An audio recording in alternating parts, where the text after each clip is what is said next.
Precious Metal Conference in discussion with Mr. Jeff Rhodes, Director Rhodes Precious Metal Consulting and Principal Consultant Rock Gold.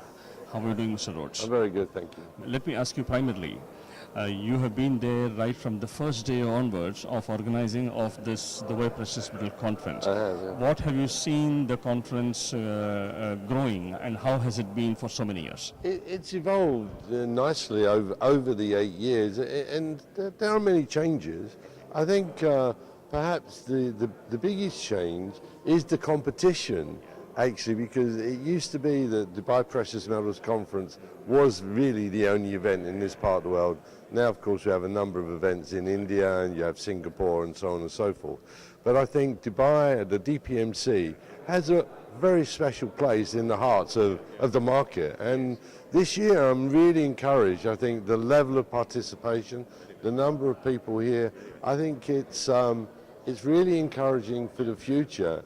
And I look forward to 2020 will be something very special. Yes, the whole world is looking forward absolutely. to No, but absolutely. But Dubai, Dubai is, although people can be a bit doom and gloom, it's not like that.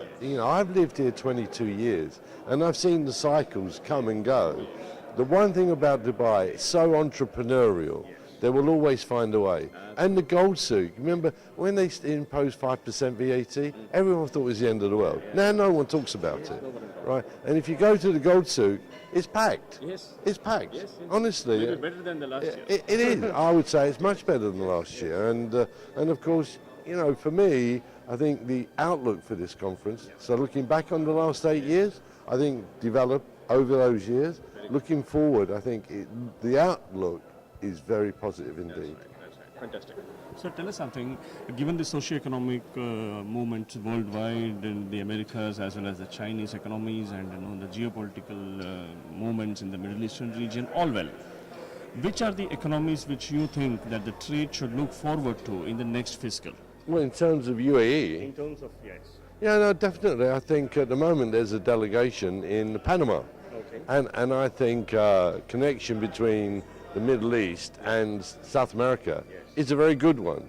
There's already a strong connection between North America and the UAE and the Middle East. I think establishing that link between the southern part of the Americas and this part of the world is really, really encouraging. And of course, what we have in South America is source of lots of minerals, certainly a lot of gold and silver. And what do we have in the Middle East? We have demand for gold and silver. Okay, this is the, if you like, feeder center for India.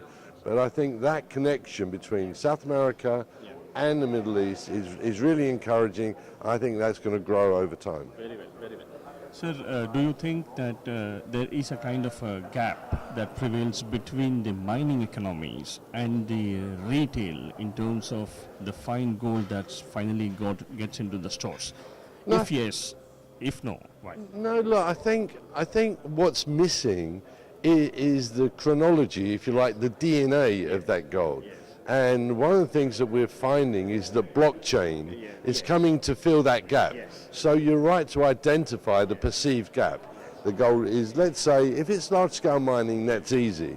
Artisanal mining, where does it come from? It comes into aggregators, it comes into the market, eventually it's turned into product and sold to the end user, to retail. So what we need, what blockchain is doing, is making it possible to have, to identify the supply chain from artisanal miner to the end consumer. And I think that's a massively important development, and it will help the world develop ethical green gold. Absolutely. So it might be a technical compulsion rather than a technical compliance for the mining companies to be a part of the blockchain. Absolutely. Look, I think the compliance blockchain brings compliance.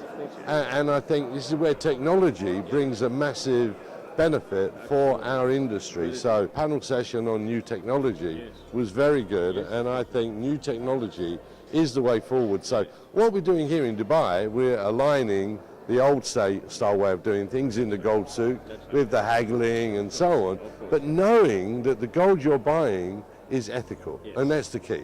I mean, going forward, we have to be 100% sure where has that gold come from.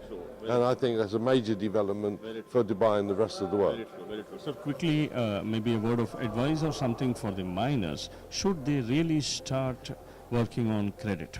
And if yes, what can be the change? Okay, I don't believe in credit. Okay, I was brought up in the East End of London. You spend what you have in your pocket. I just don't believe in credit. I think that when you start to encourage an industry that's based on credit, I think that's dangerous. But the entire industry beyond the miners. I know it does. No, I know it does. Look, at the end of the day, I think the most important thing for the artisanal miner is that they get paid a fair price for their gold. Not 10 or 20% of the value. They should, they're the guys doing the hard work. They're doing the dangerous work. They should be rewarded. And I think the one change I'd like to see, nothing to do with credit, I'd like to see them getting paid a fair price for the gold they produce. Fantastic, fantastic. Absolute words of wisdom from none other than Mr. Jeff Rhodes during the Precious Metal Conference in Dubai. Thank you so much.